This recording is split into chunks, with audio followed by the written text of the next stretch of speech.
Real Madrid, Betis Séville, Kylian Mbappé a marqué son premier but en Liga avec le Real.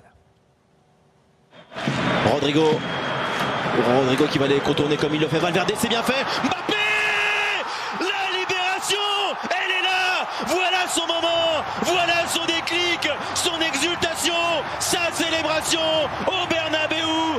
Premier but en Liga pour Kylian Mbappé. 1-0 pour le Real Madrid. Goal! Il faut se gonfler la bouche, évidemment. C'est poumonné. Tout le monde, ok, on a une pensée pour cette équipe de Betis. Mais évidemment, voilà le football qu'on veut.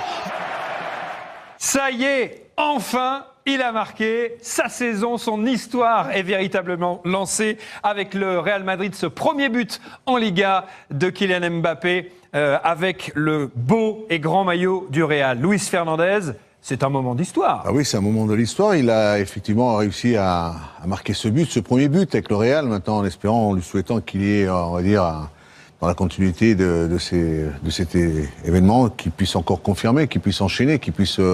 ça va lui faire un bien énorme pour la confiance. Tu sais, l'attaquant, Sonny le sait si bien que l'attaquant a besoin de cela pour enchaîner. Il lui faut être en pleine confiance. Et là, ce soir, il a quand même réussi quelque chose de bien, de faire un joli doublé du côté du Bernabéu. Et oui, parce que Kylian Mbappé, c'est toujours plus. On attendait marquer son premier but. Il en a mis deux. Revoyons en palette et dans le détail ce premier but qui est absolument magnifique dans sa construction aussi. Qui venait d'intervenir juste après l'entrée en jeu de Brahim. Donc côté droit qui va aller trouver Rodrigo, qui va faire le boulot finalement. Et puis c'est Valverde qui va faire la différence. Il est toujours seul, Sonny, en pleine surface de réparation. Oui, mais surtout c'est qu'il cherche la place pour... Il regarde à gauche, à droite... Valverde, il reçoit le ballon, il fait le talonnade. Il sait qu'il y a soit Vinicius, soit Mbappé qui est là. Il fait la talonnade parce qu'il y a un joueur qui va profiter de ça. Et c'était Mbappé qui n'était pas du tout hors jeu et qui démarre très bien. Là, il le sait, il regarde à droite, il regarde à gauche, il sait où il est placé. Et là, il va faire la talonnade parce que beaucoup de joueurs peuvent contrôler. Et il fait, il a passé. Il y avait un joueur de L'Oréal qui faisait énormément ça, c'était Gucci. Sonny, c'est la limite aussi de voir 2-3 défenseurs sur Kylian. Forcément, ça laisse des libertés pour les autres. Et surtout, c'est qu'ils étaient sur Kylian à ce moment-là. Mais Valverde, quand on voit bien, c'est dans la surface de réparation. C'est pas un milieu de terrain où il va se déplacer, chercher, c'est qu'il est dans la surface. Et après, il faut oser. Il faut avoir cette confiance pour faire cette talonnade et trouver le bon joueur, le bon moment. En tout cas, le but de Mbappé, c'est un vrai but de numéro 9 là. Oui, c'est un vrai but de numéro 9. Il est dans la surface de réparation. Et puis bon, on l'a vu, cet homme qui est Valverde réalise quand même une talonnade. Je pense que c'est le mérite sur ce but, plus pour Valverde. Ensuite, c'est la finition. Ah oui, mais faut pas bouder notre plaisir, Louis. C'est vrai que c'est magnifique. Non, mais quand même, il faut la mettre la talonnade, mon cher Thomas, elle est lumineuse. Ah non, mais après, évidemment. Kylian est dans la surface de réparation, Évidemment. Il fait le geste idéal parce qu'il fait la peine. Oui, mais il le fait et il le réussit parce qu'on va le voir. Ça a été long et ça a été dur encore. Au cours de cette rencontre, John, il a beaucoup tenté, notamment en première période, et sans réussite. Énormément. On a essayé de trouver Kylian Mbappé. On l'a énormément trouvé. Bien évidemment, sur le côté gauche, où il a souvent dézonné aussi, avec un Vinicius qui prenait plus l'axe. Mais ça a été difficile. Il a tenté et il a eu une dizaine d'occasions sur la première période, notamment celle-ci, il était hors jeu. Alors, on y en aurait voulu, évidemment, s'il n'avait pas été hors jeu, Sonny. Mais ça n'a pas forcément dérangé Kylian dans sa tête, en tout cas. On a parlé à l'avant-match. Moi, son match, par exemple, contre Las Palmas, c'était bien. Il essayait, il a commencé à trouver cette place d'avancante. Il a commencé à faire des appels. Et là, c'est vraiment... Et comme je l'avais dit, il manquait juste ce but. Il manquait juste le but pour que vraiment, son match soit vraiment parfait. Parce qu'on sait très bien que là-bas, en Espagne, ils allaient tous juger par rapport à combien de buts il a marqué, combien de passes réussies. Et là, je suis content parce qu'il est aujourd'hui incarné. On ne parle plus maintenant. Est-ce qu'il est avançante? Voilà, il est à ce poste d'avancante. Je pense qu'il n'y aura plus de débat concernant un peu le cas de Mbappé sur un positionnement, parce qu'on ne cesse de dire à droite, dans l'axe ou à gauche. Je pense qu'il a une totale liberté lorsqu'il décroche un peu, lorsqu'il dézone, lorsqu'il vient chercher, lorsqu'il se déplace. Et là, il est aussi capable dans une surface de réparation dans ce poste d'avancante pour marquer. La sortie sous les applaudissements, la standing ovation du Bernabéu. Mbappé remplacé par Modric et c'est important, Sonny, pour vous. Oui, c'est important déjà pour que ce soit l'acclamation de public et surtout, c'est qu'il ne met pas en concurrence avec le Brésilien, Endrick. Avec Endrick. Parce qu'il est rentré une fois, il est à sa place, on se souvient son premier match, il marque.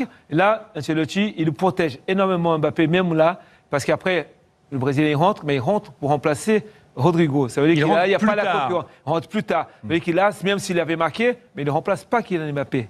Là, c'est pas grave, il nous protège. Encore, il sait très bien de la part d'Ancelotti. Les stats, les chiffres de Kylian Mbappé sur la rencontre, John. Ouais, Kylian Mbappé, donc buteur qui a dû évidemment attendre, marquer 2 buts dans ce match-là, après 9 tirs, dont 3 cadrés. Il aura fallu quasiment 25 tirs, c'est ça, 25 tirs au Real Madrid en championnat avant de voir Kylian Mbappé marquer son premier but. Si Kylian Mbappé a marqué, s'il s'est même offert un doublé, c'est en partie grâce à Vinicius. C'était un peu service compris pour le Brésilien aujourd'hui, qui a énormément donné et qui a énormément servi le Français. Il faut savoir que les deux sont les partenaires qui se sont le plus trouvés dans cette équipe du Real Madrid sur ce match-là. 5 passes de Mbappé à Vinicius et surtout 10 passes de Vinicius envers Kylian Mbappé. Donc en permanence dans ce match-là, Luis, il a essayé d'aller chercher l'attaquant français. Il essaie de se trouver, il essaie de se chercher. Et Vinicius, on le connaît avec ses qualités. Il n'a peut-être pas réalisé le plus grand match, mais de par sa vitesse, sa rapidité, il est toujours aussi spectaculaire. Il est capable de réaliser des gestes fous avec ses passements de jambes, avec cette action sur le côté gauche. Voilà, et Vinicius, et même lorsqu'on pensait tous, on attendait quand il y a eu le pénalty de siffler, qui va le tirer? Vinicius a laissé Kylian Mbappé qu'il aille le tirer pour faire son doublé. Voilà, c'est celle-là la fameuse occasion. Voilà. Vinicius n'est pas hors jeu. Ouais. Ce sera revu à la VAR. Il obtient le pénalty et c'est là qu'il va l'offrir carrément à Kylian Mbappé. Vinicius, ça c'est un geste à moins qu'il y ait un accord entre les deux. Alors voilà, c'est à mettre en perspective avec les propos. Regardez cette image incroyable où il harangue la foule, il harangue les supporters, il harangue le Bernabéu pour encourager Mbappé qui va tirer le pénalty, à qui il a donné le ballon. À mettre en perspective donc avec les propos d'Ancelotti qu'on a entendus au début de l'émission avant le début de la rencontre, où il disait ils s'arrangent entre eux, ils se débrouillent, c'est à eux de faire leur choix. Sonny, ça dit beaucoup de choses sur l'entente et la relation entre les deux hommes. Oui, parce que souvent cette discussion, elle n'a pas... après, c'est des grands joueurs, c'est des joueurs intelligents. Il y aura tellement de pénalty, il y a des choses. Et là, je pense que Vinicius, effectivement, le pénalty, il est sous lui. Il avait marqué déjà contre Las Palmas sur pénalty. Ouais. Et là, c'est lui, il laisse quand même Mbappé marquer. Et je pense que ça, c'est très bien, c'est positif. Et ça, c'est quelque chose qui va marquer pour le Real.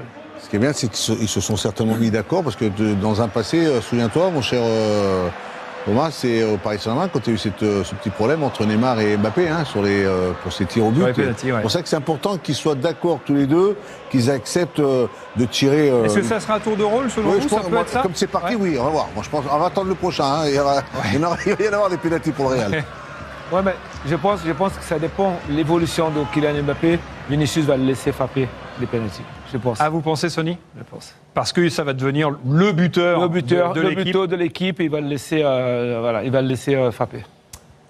C'est tout le mal qu'on souhaite à Kylian Mbappé. Ouais. En tout cas, qu'il ait des pénaltys pour faire grimper ses stats. En tout cas, ça fait déjà, si on rapporte à l'ensemble de ces matchs avec le Real, ça fait déjà 3 buts en 5 rencontres, toutes compétitions confondues. Donc finalement, c'est déjà pas mal.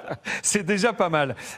La question qu'on se posait à la pause, c'était une question plutôt tactique, d'un point de vue collectif, sur les Real Madrid. Comment cette équipe allait enfin trouver de la fluidité collectivement? La clé, c'est peut-être Valverde qui l'a. Valverde qui était vraiment partout, messieurs, sur le terrain ce soir. Côté gauche, défensivement parlant, il a fait un match complet, Luis. Je sais qu'il vous a beaucoup plu. Moi, j'aime beaucoup ce type de joueur et cette participation et ce garçon depuis qu'il est au Real de Madrid, parce que c'est un box-to-box, quelqu'un qui est dans ce cœur du jeu par sa disponibilité, par son état d'esprit remarquable. Il a aussi une qualité de frappe, de participation, d'être toujours au service du collectif. Il est toujours en train de se déplacer. Là, tu me le mets à droite, on l'a vu aussi à gauche, on l'a vu dans le cœur du jeu. Et je pense que il va porter un ballon. Après, ensuite, bon, il va tenter la passe, qu'il réussit magnifiquement bien pour Vinicius. Mais pour parler de ce type de joueur, c'est un joueur hyper important dans ce Real de Madrid, avec Tchouaméni. Mais j'attends avec impatience le retour d'Eduardo Camavinga, parce que ça, quand ils seront les trois réunis, je pense que ça fera un plus. Et de Bellingham aussi, parce que quand on mettra ce quatuor ensemble, ça sera aussi pour faciliter avoir Vinicius ou Mbappé ou Rodrigo. Vous êtes en train de dresser la liste des joueurs, la liste des talents. Alors on dit parfois que les entraîneurs ont des problèmes de riches. Ancelotti a des problèmes de milliardaires. C'est terrible parce qu'il a des stars à tous les étages. Ancelotti, il a toujours su faire avec les stars. Ouais. En témoigne d'ailleurs ce que vous releviez, hein, sa gestion de la sortie d'Mbappé. On le sort un petit peu avant la fin de la rencontre pour l'ovation. Et il n'est pas remplacé par n'importe qui. Ça, c'est important. Et il n'est pas surpris aussi, hein, parce qu'on voit que Carlo Ancelotti, un peu plus tôt, vient le voir en lui disant « Est-ce que tu veux sortir? Est-ce que tu veux ton ovation ?» On voit Kylian qui dit oui. Donc il y a vraiment une discussion entre les deux hommes. Des chiffres peut-être, des stats de Valverde pour compléter les images sur sa prestation? Oui, Valverde qui donc a récupéré 8 ballons dans cette rencontre avec 3 occasions créées, une passe décisive évidemment, cette fameuse talonnade pour Kylian Mbappé en pleine surface de réparation. Il y avait beaucoup de sang-froid. Le classement de cette quatrième journée, au terme de cette quatrième journée de Liga, ça y est, ça va un petit peu mieux pour le Real qui revient. Ben oui, vous faites, eh ben oui, Sonny Anderson, parce qu'avec le Real, c'est toujours ça. Il y a 0-0 à la mi-temps, et puis il y a les buts qui tombent en seconde période. 0. Bonjour, vous allez bien? Moi, c'est tranquille. Mbappé a enfin marqué. Et il n'a pas que marqué, il a mis un doublé, mais enfin ses premiers buts au Bernabéu. Et en plus, il dit en interview qu'il rêvait de marquer au Bernabéu. Mais nous aussi, on commençait à en rêver. Parce qu'à un moment donné, les matchs s'enchaînaient et tu marquais pas. Nous, on se disait, il faut commencer à rêver. Parce que dans la réalité, c'était un cauchemar. Il faut dire les choses. Donc on commençait à en rêver. Mais il faut dire aussi la vérité, tout a été mis en œuvre pour qu'il marque. Faut dire la vérité, Vinicius, il a pas arrêté de le chercher. Il a pas arrêté de chercher Mbappé. Il a pas arrêté tout le long du match. Vinicius, son objectif, c'était même pas de mettre un but. Non. Vinicius, son objectif, c'était de faire marquer Mbappé. Vinicius, il aurait pu être là, dribbler tout le monde, dribbler même le gardien et être devant les cages vides. Il aurait fait une passe en arrière pour Mbappé. Ah, il a fait que le chercher. Mais le match précédent aussi, il cherchait Mbappé, sauf que Mbappé, il joue à cache-cache. Il le cherchait, il se cachait. Il le cherchait, il se cachait. Il était à droite, il était à gauche. Donc il avait du mal à trouver. Vinicius, il s'est dit c'est bon. Ce match-ci, il faut que je le trouve. Vinicius, il était même prêt à aller à Bondy pour aller trouver Mbappé. Ah non. Même lors de ce match contre le Real Betis, il est parti chercher Mbappé chez lui, en voiture, ramener à l'entraînement, ramener au stade, pour être sûr sur le terrain de le trouver. Et sur le terrain, bon, il n'a pas beaucoup trouvé Mbappé. Mais pour le penalty, il l'a trouvé. Il l'a trouvé, il a dit bon, je t'ai enfin trouvé, tiens, mets-le. Et Mbappé a mis son penalty. Et ensuite, son but dans le jeu. Franchement, beau but. Mais il faut dire la vérité aussi. Valverde, quelle passe. Non, mais quelle talonnade. Cette talonnade, en fait, tu reçois une passe comme ça, tu es obligé de mettre le but. Tu es obligé. Le gardien a aucune chance d'arrêter. Quelle talonnade. Mais la talonnade aussi, hein. C'est le match. Quel match de Valverde, mais il est monté en régime, il est monté en puissance. En fait, Valverde, il a entendu les critiques. Genre, on disait oui, Toni Kroos n'est plus là, donc il n'y a plus personne pour être le métronome au milieu. Valverde, il a entendu ça. Donc, il s'est teint les cheveux en blond. Enfin, il s'est dit, bon, comme ça, je vais ressembler un peu plus à Toni Kroos. Et si je ressemble, peut-être que dans le jeu, mon jeu va aussi ressembler un peu plus à Toni Kroos. Et c'est ce qui s'est passé. Là, son jeu, les passes, la vision du jeu. Mais t'as l'impression de voir Toni Kroos. Il y a même des journalistes qui sont partis voir Carlo, ils ont dit mais comment réagissez-vous depuis le départ de Toni Kroos? Et Carlo leur a carrément dit, mais Toni il est jamais parti. Mais c'était pas une blague, hein. Il leur a vraiment dit ça. Carlo, quand il voit Valverde avec la teinture blonde, lui il voit Toni Kroos. Il voit Toni Kroos. Il s'inquiète même, parce que pour lui, il voit plus trop Valverde. C'est pour ça qu'il a mis Ceballos. Mais il voit Toni Kroos. Non. Et là, on a bien vu la vision du jeu. En faisant cette passe-là, il a même pas vu l'appel en profondeur de Mbappé. Il a pas vu. C'est lui-même qui a créé un appel en profondeur pour Mbappé. Bon, cette passe, c'est lui qui a créé. Il a tout fait. Il a créé cette occasion. Et ensuite, Mbappé en a profité. Il a encore une bonne pointe de vitesse. Et il a mis aussi, il faut dire la vérité, il a aussi très bien fini. Il faut dire la vérité. Mais dans les déplacements, dans les appels, il y a encore du travail. Tu ne vas pas dire c'est bon, il a mis un doublé, c'est bon, c'est le meilleur avant-centre du Real Madrid, c'est bon, les prochains matchs, il va mettre des triplés, et triplé sur triplé comme Haaland. Il y a encore un travail à faire. Encore. Mais au moins, ce doublé-là, il pourra au moins relâcher la pression. Et je me dis même, d'un point de vue psychologique, fallait marquer. Et comme ça, au moins, tu fais taire les critiques, toi-même, tu as moins de pression, et tu as au moins passé un cap symbolique. Tu as mis ton premier but. Fallait le faire. Parce que c'est important dans les débuts de marquer. Bellingham, ses débuts, c'était but sur but. Ronaldo aussi, les débuts, il a marqué. Donc c'était important. Et Mbappé, ça commençait à prendre du temps. Mais il a enfin mis son but. Voilà. Après, on verra dans les prochains matchs. Est-ce que ça a été un doublé libérateur? Est-ce qu'on va le voir ensuite mettre des doublés, des triplés et on va dire enfin c'est bon, il est lancé, il faisait que ça? Ou est-ce qu'en fait c'est un peu un doublé cache-misère? L'arbre qui cache la forêt et on voit en fait toutes les lacunes et on va encore voir un Mbappé qui est en train de galérer et le même. Dites-moi ce que vous pensez dans les commentaires. Est-ce que pour vous c'est un doublé libérateur ou est-ce que c'est un doublé cache-misère? Dites-moi dans les commentaires et on se capte plus tard.